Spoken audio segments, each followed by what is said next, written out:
அருண் கேக்குதா? கேக்குதுமா, நீ சொல்லு.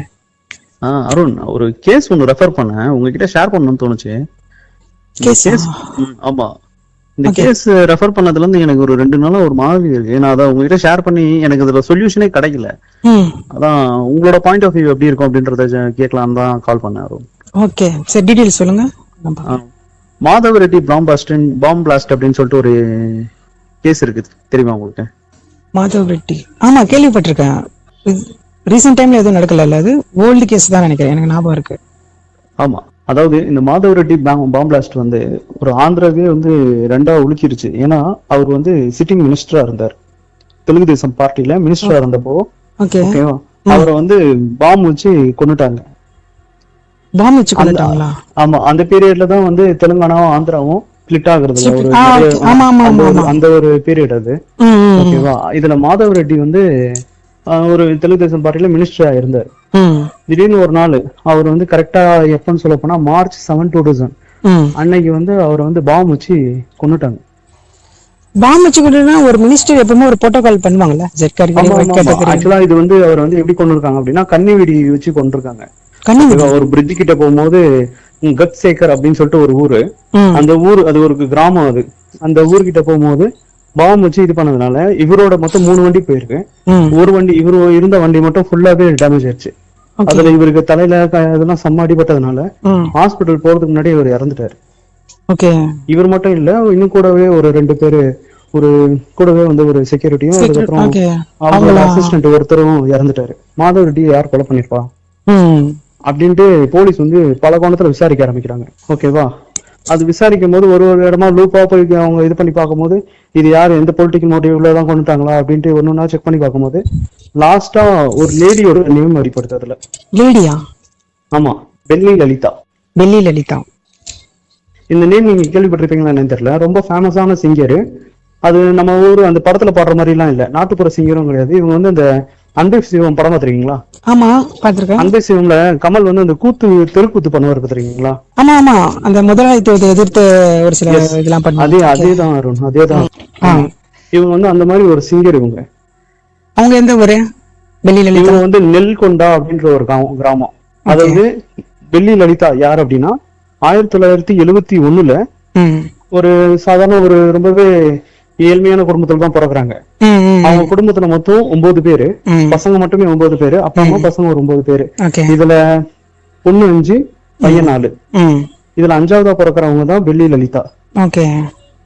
இந்த குடும்பம் வந்து சாப்பாட்டுக்கு ரொம்ப கஷ்டம். உங்களுக்கு தெரியும் 1971 அந்த பீரியட்ல ஃபுல்லாவே வந்து பஞ்சம் தான். கரெக்டா, அந்த பீரியட்ல வந்து சாப்பாட்டுக்கு கஷ்டன்றதுனால வீட்டுல அவங்க அப்பா வந்து நெசவு தொழில் செய்யறவரு. அந்த ஒரு மிஷின் ஒண்ணு அத மாதிரி வச்சிருப்பாங்கல்ல, ஒரு கைத்தறி மாதிரி ஒண்ணு வச்சிருப்பாங்கல்ல, அந்த மிஷின் ஒண்ணே ஒண்ணு வச்சிருக்காங்க. அதுல எவ்வளவு கிடைக்கும் ஒரு நாளைக்கு? அதனால அவங்க என்ன பண்றாங்கன்னா எல்லாருமே இந்த வீட்டுல வேலைக்கு போறாங்க. அவங்க அப்பாவுக்கு வந்து ஒரு ஸ்பெஷல் டேலண்ட் ஒண்ணு இருக்கு. என்னன்னா இப்ப கிராமத்து ஆளுங்களுக்கு எல்லாம் வந்து வேலை செய்யற நேரம் தாண்டி சில நேரத்துல சில பேர் பாடவும் செய்வாங்க. ஓகேவா, அவர் வந்து நல்ல ஒரு குரல் வளம் உள்ளவர் போல, நல்லா பாடுவாராம். இதை பார்த்து பயங்கரமா இன்ஸ்பயர் ஆன அந்த பெல்லி லலிதா அவங்களுமே நல்லா பாட ஆரம்பிச்சிருக்காங்க. ஆனா அவங்க பாடினது வந்து படம் பாட்டு வந்ததெல்லாம் கிடையாது. இந்த கம்யூனிசம் பாட்டு, சமத்துவ எதுவா பாட்டு, தெருக்கூத்து அந்த மாதிரி இது பண்ணி முதலாளிங்களுக்கு இதுவா பாடுறதுனால அவங்க வந்து ரொம்பவே ஃபேமஸ் ஆயிட்டே இருக்காங்க. இதுல இவங்க கூட பிறந்தவங்க எல்லாருக்குமே கல்யாணம் ஆயிடுச்சு. இவங்களுக்கும் கல்யாணம் ஆகி குழந்தைங்க இருக்குன்னு சொல்றாங்க.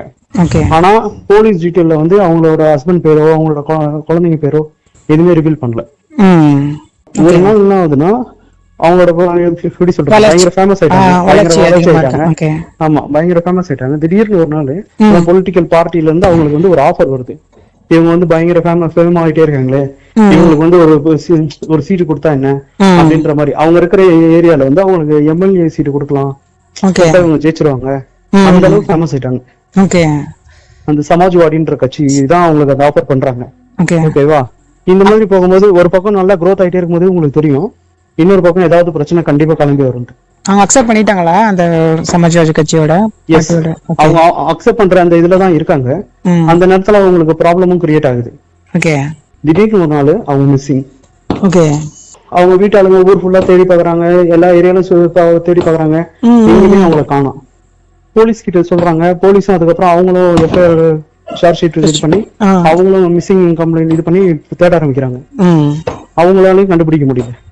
திடீர்னு ஒரு 2-3 நாள் கழிச்சு ஒரு கிணத்துல ஒரு கை கிடக்கிறதா ஒரு இன்ஃபர்மேஷன் வருது. இப்ப உங்களுக்கே தெரியும், இப்போ கிராமங்கன்னா நிறைய கிணறுலாம் இருக்கும் கரெக்டா. ஏன்னா வயல்வெளிக்கு தண்ணி பாசுறது வந்து அந்த மாதிரி நிறைய கிணறுங்க இருக்கும். அந்த மாதிரி அந்த ஊர்ல இருக்கிற எல்லா கிணத்துலயும் ஒரு பாடி பார்ட் கிடக்குது. மொத்தம் 17 துண்டு கிடக்கு. ஓகேவா. இந்த 17 துண்டு எல்லாத்தையும் எடுத்து அலைன் பண்ணி பார்க்கும் போதுதான் தெரியுது இது பெல்லி லலிதா. அவங்க வீட்டு ஆளுங்க வந்து கன்ஃபார்ம் பண்றாங்க. போலீஸ் கூப்பிட்டு கேட்டிருக்காங்க. போலீஸ் இது பண்ணதுல இன்வெஸ்டிகேட் பண்ணதுல அவங்க ஃபேமிலி மெம்பர்ஸும் ஒத்துக்குறாங்க இது பெல்லி லலிதா.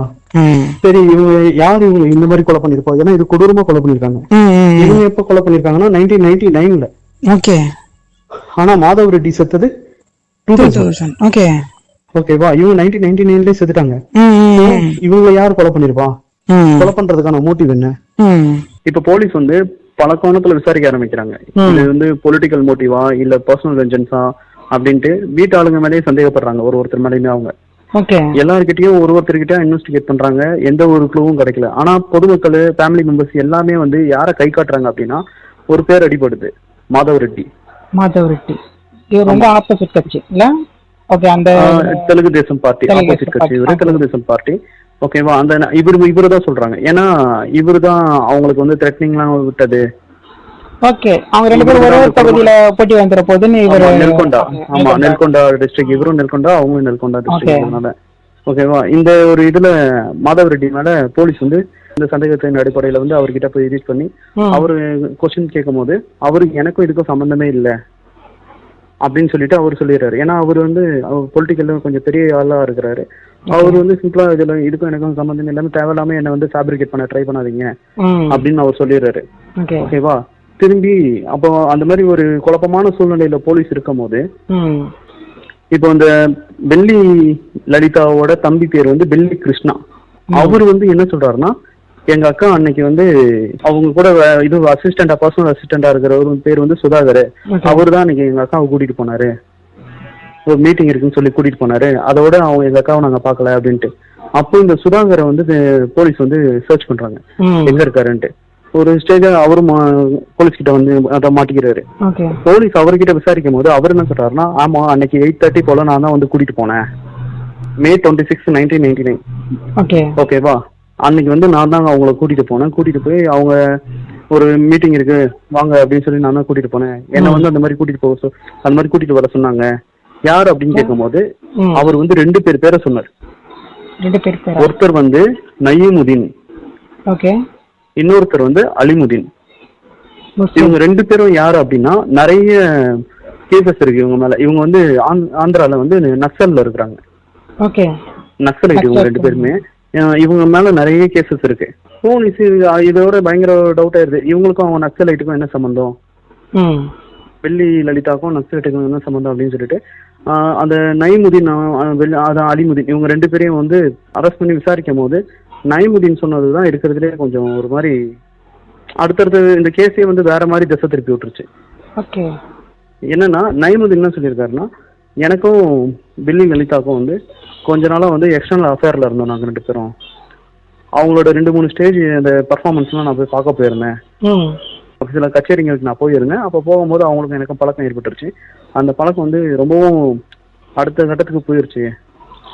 எப்படி அவங்க கூட இருந்தாங்க அது தெரியல. பட் ஆனா அந்த கேஸ்ல இதுதான் சொல்றாங்க.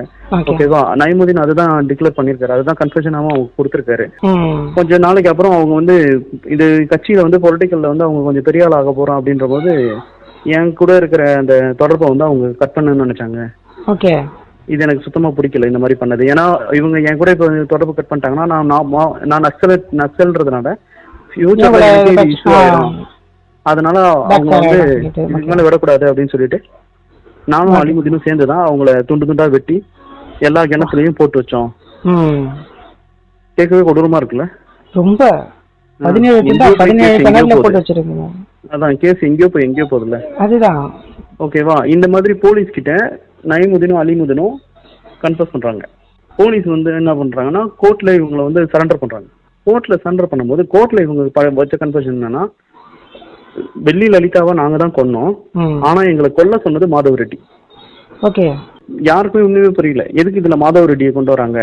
கேஸ் ரொம்ப குழப்பமா இருக்குல்ல. ஆமா, ஏன்னா பாம்பு அடிச்சு மாதவ ரெட்டி இறந்துட்டாரு. அதுல இருந்து லலிதா கேஸ் இருக்கு. ஆனா லலிதா யாரோ கொலை பண்ணிருக்காங்க. சரி, அது கொலை பண்ணதுதான் அலிமுதீனும் நயமுதீன் 2 பேர் சொன்னாங்க. அவங்க கன்ஃபர்ஸ் பண்ணிட்டாங்க. யார் சொல்லி கொலை பண்ணது? அவங்க என்ன சொன்னாங்க? மாதவ ரெட்டி தான் சொல்லி கொலை பண்ணி சொல்லிட்டாங்க. மாதவ ரெட்டி இப்போ அலிமுதீனை அவங்க 2 பேர் கொலை பண்ண சொன்னா, மாதவ ரெட்டி யாரு கொலை பண்ணது? அதுதான் ட்விஸ்டேங்க. மாதவ ரெட்டி வந்து பொலிட்டிக்கல்ல ரொம்ப பெரிய ஆள் ஆயிட்டாரு. ஓகேவா? மினிஸ்டரா வேற, சிட்டிங் மினிஸ்டரா வேற ஆகவும் மார்ச் 7, 2000 வந்து மாதவ ரெட்டியை வந்து பாம்பு பிளாஸ்ட் பண்ணி கொல்றாங்க. கொன்னது யாருன்னு பார்த்தோன்னா, இப்போ அவர் வந்து 2 டீமுக்கு வந்து ரொம்பவே இதுவா இருந்திருக்காரு. அங்க இருக்கிறதுல ஒன்னு நக்சல், இன்னொன்னு மாவோயிஸ்ட். இந்த 2 டீமுக்குமே வந்து கொஞ்சம் ப்ராப்ளமா இருந்திருக்காரு. இதனால அங்க வந்து இன்னொரு குரூப்பும் இருக்கு. அந்த குரூப்போட பேர் வந்து வார் குரூப். இவங்க எப்படின்னா, ஏதாவது இந்த மாதிரி இஷ்யூஸ் வருது, ப்ராப்ளம் வருது, அவங்களுக்கு வருது அப்படின்னாலே, அவங்க அந்த வார் குரூப்ன்ற டீமுக்கு ப்ராப்ளம் வரப்போதுனாலே அவங்க வந்து கூலிப்பட மாதிரி செயல்படுவாங்க. டப்புன்னு வந்து கொலை பண்ணிட்டு போயிடுவாங்க. ஆந்திரால வார் குரூப்னு ஒரு டீம் இருக்கு. ஓகேவா? அந்த குரூப்பை சேர்ந்தவங்க தான் இவரை வந்து கொன்னுட்டாங்க அப்படின்னு சொல்றாங்க. ஆனா அந்த கொலைக்கான மோட்டிவ் என்னன்றது இப்ப வரைக்கும் தெரியல. வெள்ளி லலிதாவை மாதவ ரெட்டி கொன்னாரா? ஓகேவா? இவங்க நயமுதீனும் அலிமுதீனும் ஸ்டேஷன்ல ஒரு வாக்குமூலம் கொடுத்துருக்காங்க, கோர்ட்ல வேற வாக்குமூலம் கொடுத்துருக்காங்க. ஓகேவா? இதனால கோர்ட்லயும் கேஸ் நிக்கல. 2 பேரும் ரிலீஸ் ஆகுறாங்க. ரிலீஸ் ஆன கொஞ்ச நாள்லயே ஒரு 2 இயர்ஸ்லயே வந்து அலிமுதீனை அதே மாதிரி வார் குரூப் வந்து ஒரு நாள் வந்து அசாசினேட் பண்றாங்க, அவரை சுட்டு கொண்டுறாங்க. நயமுதீனை வந்து போலீஸ் வந்து நிறைய அவர் மேல ஆல்ரெடி சார்ஜ் ஷீட் நிறைய கேசஸ் இருக்கிறதுனால 2014 நினைக்கிறேன், 2014 அன்னைக்கு அவரு கோர்ட்டுக்கு கூட்டு வரும்போது கோர்ட்ல இருந்து அதான் அந்த வர்ற வழியில எஸ்கேப் ஆக ட்ரை பண்ணாருன்னு சொல்லிட்டு போலீஸ் அவரை என்கவுண்டர் பண்ணிடுறாங்க. இப்போ வெள்ளி லலிதாவை கொன்னது நயமுதீனும் அலிமுதீனும் சொன்னாலுமே ஏன் அவங்களை கொன்னாங்கன்றதுக்கான கரெக்டான ஒரு டீட்டெயிலும் இல்ல. ஆனா பொதுமக்கள் பார்வைக்கு இது எப்படி இருக்குன்னா, நயமுதீன் கூட இவங்க அஃபேர்ல இருக்காங்க, இது எல்லாமே வந்து இவங்களே சொல்ற ஒரு போலியான ஒரு விஷயம். ஏன்னா அவங்களுக்கு வந்து ஆல்ரெடி கல்யாணம், குழந்தைங்க எல்லாம் இருக்கு. இவங்க பேரு நல்ல பேரு, இவங்க வந்து அந்த ஊர்ல வந்து ரொம்ப பெரிய ரொம்ப ஃபேமஸ் பர்சனாலிட்டியா இருக்காங்க. அந்த பேரை கெடுக்கணுன்றதுக்காக இந்த மாதிரி பண்றாங்க, கதை கட்டி விடுறாங்க அப்படின்றத அவங்க சொல்றாங்க. அதனால நயமுதீன் அலிமுதீன் சொல்றது தப்பு அப்படின்னு சொல்லிட்டு அங்க ஊர் பொதுமக்கள் எல்லாம் சொல்லியிருக்காங்க. ஓகேவா? அப்போ லலிதாவோட பேரை கெடுக்கணுன்றதுக்காக லலிதாவை வந்து இந்த மாதிரி பண்ணிருக்காங்களா? மாதவ ரெட்டியை பிளாம்பர்ஸ் பண்ண அந்த வார் குரூப் டீம் யாரு?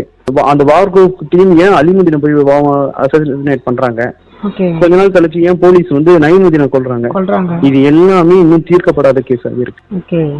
அதான் இது என்ன ஒரு தீர்ப்பு சொல்றது, என்ன ஒரு முடிவு இருக்கு, ஒன்றும் புரியலையே. இதுக்கு நடுவுல வெள்ளி லலிதாவை வந்து அந்த 2-3 நாள் கழிச்சு பாடியா கிடைச்சி இன்னும் ஒரு 2-3 டேஸ்ல என்ன வருதுன்னா, ஒரு லெட்டர் வந்து போலீஸ் டிபார்ட்மெண்ட்டுக்கே வந்து தபால்ல வருது. என்ன வருது அப்படின்னா, நான் வந்து வெள்ளி லலிதா, நான் வந்து நானே தான் இதை எழுதுறேன், எனக்கு வந்து நிறைய த்ரெட்டிங் கால்ஸ் இருக்கிறதுனால நான் வந்து தலைமறைவாகிறேன் அப்படின்னு சொல்லி வருது. அதுக்கப்புறம் போலீஸ் டிபார்ட்மெண்ட் என்ன பண்ணுது, அதை எடுத்துட்டு போயிட்டு இது வெள்ளி லலிதாவோ தான் எழுதுனதா, அவங்களோட கையெழுத்தான்னு சொல்லிட்டு அவங்க வீட்டுல போயிட்டு அவங்களோட எடுத்து பார்க்கும்போது, அவங்க கைப்பட எழுதுன அந்த லெட்டர் நோட்ஸ் எல்லாத்தையும் எடுத்து மேட்ச் பண்ணி பார்க்கும்போது இது வந்து வெள்ளி லலிதா எழுதல, வேற யாரோ எழுதியிருக்காங்க அப்படின்னு சொல்லி சொல்றாங்க. அப்போ இதுல உண்மையிலே மாதவ ரெட்டி சம்பந்தப்பட்டிருக்காரா, நயமுதீனும் அலிமுதீனும் சொன்னது உண்மையா பொய்யா, எதுவுமே இது வரைக்கும் தெரியல. எல்லாமே கேள்விக்குறியா இருக்கு. எல்லாமே கேள்விக்குறி. முடிவே இல்லாத ஒரு கேஸ்ல எல்லாமே क्वेश्चन மார்க். இந்த ஒரு கேஸ் தான் நான் பாக்குறேன். ஏதாவது ஒண்ணாவது இதுவா முடிஞ்சிருக்கணும். யாராவது ஒருவோட டெத்துக்காச்சும் ஒரு கிளியர் பிக்சர் இருக்கணும். எதுவுமே இல்ல. இப்போ எனக்கு இது இவ்வளவு கன்ஃபியூஷனா இருக்கு. ஓகேவா? as a lawyer உங்களுக்கு இது எப்படி தோணுது? சாட்சியங்களும் ஆதாரங்களை வச்சுதான் அவர் நீதிபதியே தீர்ப்பு கொடுப்பாரு. இது எல்லாமே முடிவில்லாம இருக்கு. இது எப்படி ஒரு சால்வ் பண்றதுன்னு ஒன்றும் புரியல. கன்ஃபியூஸ்டா இருக்குல்ல? ஆமா. இதை ரெஃபர் பண்ணி ஒரு 2 days தான் எனக்கும் இப்படிதான் இருக்கு. ஓகே.